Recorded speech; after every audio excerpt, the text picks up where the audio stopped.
My name is Chris, and today I'm trying to teach my kids a valuable lesson, how to make a fire in the woods. Today is a good day because it's been raining, so everything around us is soaking wet.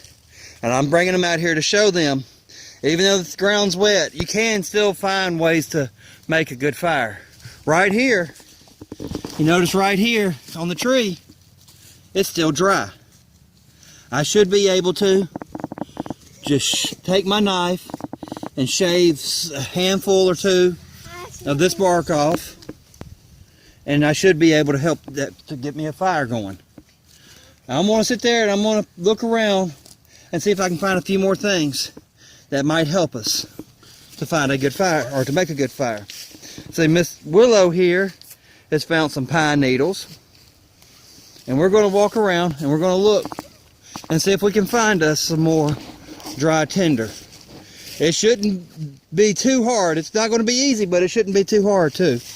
Yes, and we've got us some dry tinder here, and you see I've laid out a little piece of aluminum foil, and I've laid our dry tinder here, right here, to start our fire. No matter what, whenever you're looking for wood, you can still find dry wood out here. You may have to take your knife and the baton down to split the wood, but in the center of it should still be dry.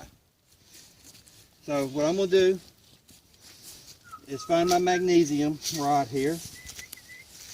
It's here somewhere. Right on your knee. Okay. And we're going to take a knife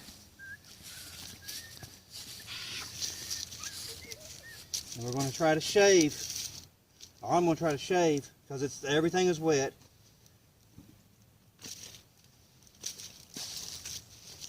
Magnesium.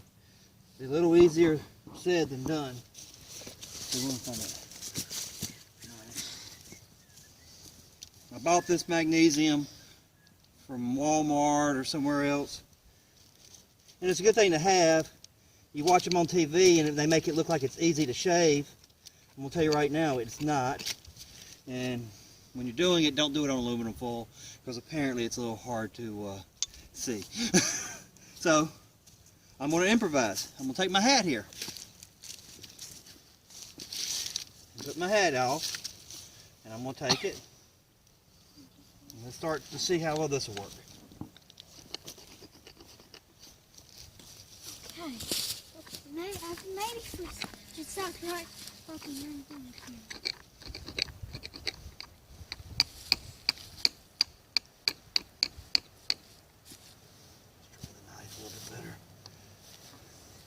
I didn't want to dull my blade down. Sometimes you gotta do what you gotta do. Sometimes you gotta do what you gotta do. If I had thought about it, I would have brought my little pocket knife that I don't care if I get the blade dull. And I would have used it. Now I am not trying to hurt my hat, so I'm kind of being careful and moving it around. But you notice, you can see where all these are at. Unlike where I was shaving it off here, I can't tell. So you may want to grab you a bandana or something, and you can shave it. And you're going to want you a nice little pal about the size of your thumbnail. Some people say size of a quarter. Just get you a good little pal of it. But when working with magnesium, you need to be very careful, because magnesium reacts with water and can be very explosive. I may show that in a later episode of this, not today. But I'm just going to sit here and shave. And when I get me a pal up, I'll sit there and show you what happens. Pause it. I mean, we have things like this right here that we should be able to pull the tips off of, and that'll give us enough dry tinder. And the little twigs laying on the ground, and we should be able to look around, and we should be able to find everything we need to get us a decent fire going. Built it all, and instead of spending my time trying to redo another pile, what I'm going to do is I got it in here. I sprinkled what I could in here, but I'm going to fluff up a cotton ball. Now you could put Vaseline on here, and I probably should have, but I did not. But I'm going to fluff it up. You can kind of zoom in right here. You can see where some of the magnesium's at. I was able to put some on top of it. There's little flakes right there. I don't know how well it will do, but we'll find out. And I could try to use the striker off of this right here. But apparently I wouldn't be able to because it would break off. I could try to use the striker off this right here. But it's too dangerous. I almost got killed. That might mean you need to back up. See? Like that right there. It catches that on fire. And I can take my tinder and put it in here. Now I don't know how well the magnesium is actually working. Like I said, I'd made a pal, and of course that's how it goes sometimes.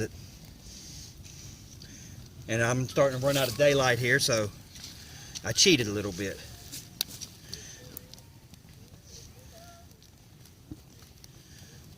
But I'm taking my cedar limbs, a little bit of my cedar bark.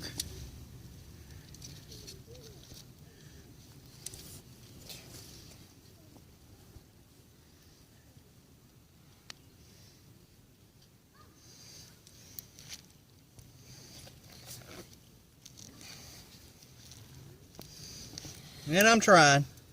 I don't know how well it's going to work because, like I said, everything is just wet.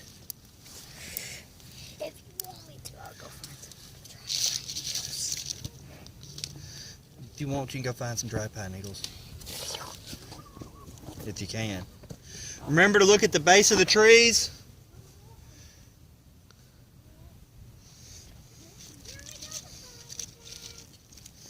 Yes. But you see how it's slowly starting to take up. And I've gotten some wood here that, like I said, that I batoned it out right here. Some dry little wood. Now I'll admit I cheated a little bit. I used a cotton ball.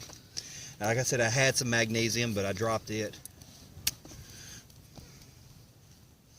But we are slowly but surely feeding it. That doesn't mean that I got a fire yet. As quick as this fire started, it means it could go back out. And I'm not building a major big fire because here in 15 minutes I'm going to go back in. But I thought we could do a little training today. And why not do a fire training after you've had a bad thunderstorm, right? Because if you was out in a survival situation, you would still need to have a fire. I've got some dry.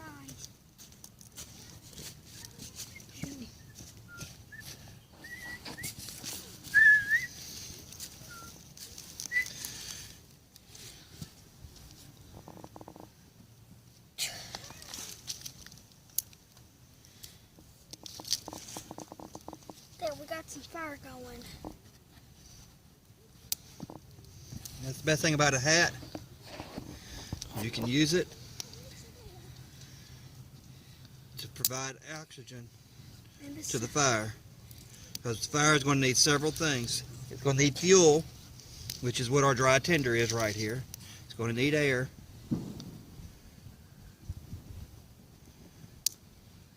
And then when it's And if you notice, our little twigs are starting to catch up.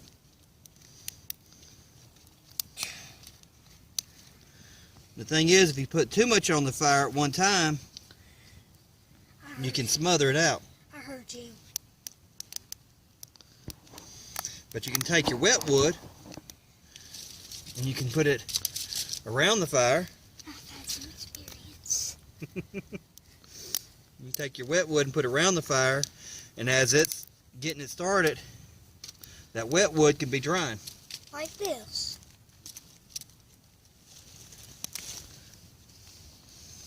Now that was a pine if you wonder what happens if it falls into the fire. Just catch on there and But guys, my name's Chris, and I'm going to start doing these at least once a month, coming out here with me and my family and we're going to start trying to do some kind of training. We're either going to do some canning that my wife Jessica will do, or we may try to do fire building. We may go advanced fire building. We may try to make primitive shelters out here. If we go on a camping trip, I'm going to try to videotape some form of survival training. So guys, I hope y'all found this a little educational, and I hope y'all find it a little entertaining. I know I have some people here that have really been trying to help out here. So I hope y'all find this very educational. Like I said, this was Fire 101 here, just your basic lessons here. And hopefully I've shown y'all something. Y'all have a good day now. And thanks for watching.